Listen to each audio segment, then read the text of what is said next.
नमस्कार। आज हम एक ऐसी अद्भुत और महाकाथा की गहराई में उतरने वाले हैं जहां पूरे ब्रह्मांड का संतुलन ही दांव पर लग गया था।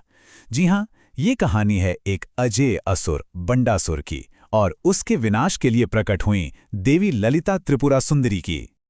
जरा सोचिए, एक ऐसा दानव हो जिसे कोई भी हरा ही ना सके। एक ऐसी शक्ति जिसके सामने ब्रह्मा, विष्णु और शिव जैसे देवता भी आप कह सकते हैं बेबस नजर आए। यही वो भयानक संकट था जिसने पूरे ब्रह्मांड को अपनी चपेट में ले लिया था। तो आखिर ये अजेय असुर था कौन? इस कहानी का जो खलनायक है वो है बंडासुर, और उसकी उत्पत्ति कोई साधारण नहीं थी। वो ब्रह्मांड के सबसे गहरे दुख और सबसे भीषण क्रोध से जन्मा था।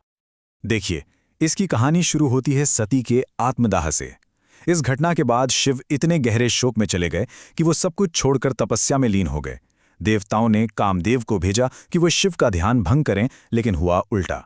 शिव के क्रोध की ज्वाला ने कामदेव को ही भस्म कर दिया, और यहीं से प्रेम की राख से विनाश का जन्म हुआ। सालों बाद उसी राख से बनी एक कुड़िया शिव के स्पर्श से जिंदा हो उठी, और उसी से जन्म हुआ एक भयानक असुर का, जिसका नाम था बंडासुर। शिव ने तपस्या से प्रसन्न होकर उसे एक ऐसा वरदान दे दिया जिसने उसे लगभग अजेय बना दिया। सोच कर देखिए, हर लड़ाई में दुश्मन की आधी ताकत अपने आप लड़ने वाले को मिल जाए। यही वो वरदान था जिसने बंडासुर को पूरे ब्रह्मांड के लिए सबसे बड़ा खतरा बना दिया था।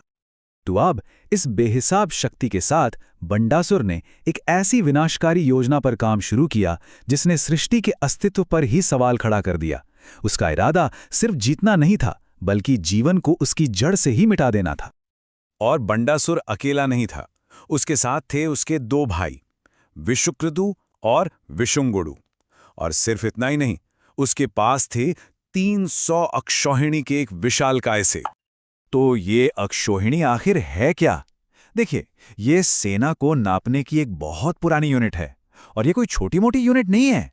सिर्फ एक अक्षौहिणी में 21,000 से ज्यादा हाथी, करीब 65,000 घोड़े और 1 लाख से भी ज्यादा पैदल सैनिक होते थे।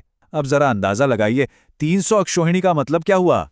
ये तो मतलब कल्पना से भी परे है इतनी विशाल सेना। बंडासुर की योजना जितनी क्रूर थी, उतनी ही ज्यादा चालाकी भरी भी थी। उसने अपने भाइयों को आदेश दिया कि वो एकदम सूक्ष्म मतलब एटॉमिक साइज का रूप धर लें और ब्रह्मांड के हर जीव के शरीर में घुसकर उनके गर्भ को ही नष्ट कर दें। इसका नतीजा, जन्म लेने की प्रक्रिया ही रुक गई। सृष्टि धीरे धीरे बूढ़ी होने लगी और पूरा ब्रह्मांड खत्म होने की कगार पर आ खड़ा हुआ। जब सारे देवता पूरी तरह हार मान चुके थे, तब एक आखिरी उम्मीद बची थी, और वो थी एक महायज्ञ। एक ऐसा यज्ञ जिसमें सृष्टि की सबसे बड़ी शक्तियों की आहुति दी जानी थी। अब देखिए, ब्रह्मा और विष्णु जैसे देवता भी ये मान चुके थे कि बंडासुर को हराना उनके बस की बात नहीं रह गई है। ये काम तो सिर्फ आदि शक्ति ही कर सकती थी। पर एक बहुत बड़ी मुश्किल थी। आदि शक्ति तो सती के रूप में अपने प्राण त्याग चुकी थी। वो तो अनंत ब्रह्मांड में कहीं विलीन थी। तो सबसे बड़ा सवाल ये खड़ा हो गया कि उन्हें वापस कैसे लाया जाए, उन्हें जगाया कैसे जाए।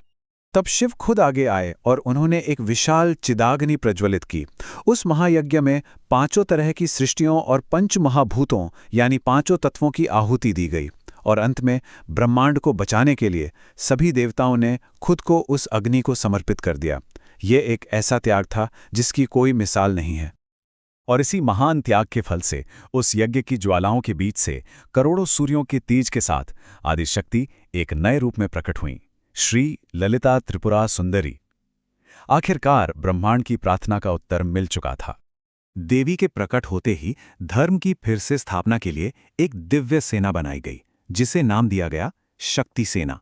और बस यहीं से शुरू हुआ वो महायुद्ध जो पूरे 4 दिनों तक चला। इस युद्ध में दोनों ही तरफ बहुत शक्तिशाली योद्धा थे। देवी ललिता की सेना में मंत्री थीं श्यामला देवी और प्रधान सेनापति थीं वाराही देवी। वहीं दूसरी ओर बंडासुर की तरफ से उसके भाई और उसके 30 बेटे मैदान में थे। समझिए, मंच पूरी तरह सज चुका था। युद्ध के पहले दिन शक्ति सेना का सामना बंडासुर के उन सेनापतियों से हुआ जो मायावी शक्तियों और अंधकार फैलाने में माहिर थे। नकुलेश्वरी और तिरस्कारी जैसी देवियों ने उनकी हर एक माया को नाकाम कर दिया, और पहले दिन का अंत धर्म की जीत के साथ हुआ। दूसरे दिन का युद्ध तो और भी असाधारण था। देवी ललिता की पुत्री युवा देवी बालासुंदरी अकेले ही बंडासुर के सभी 30 बेटों का संहार कर दिया। यह दृश्य उनकी अद्भुत वीरता का प्रतीक बन गया। तीसरे दिन वंडासुर के सबसे मजबूत सहारे उसके दोनों भाई रणभूमि में उतरे। मंत्री श्यामला देवी ने विशुक्रदु को और सेनापति वाराही देवी ने विशंगुडु का वध करके सही मायनों में वंडासुर की कमर ही तोड़ दी। अब बंडासुर अकेला था और गुस्से से आग बबूला हो रहा था।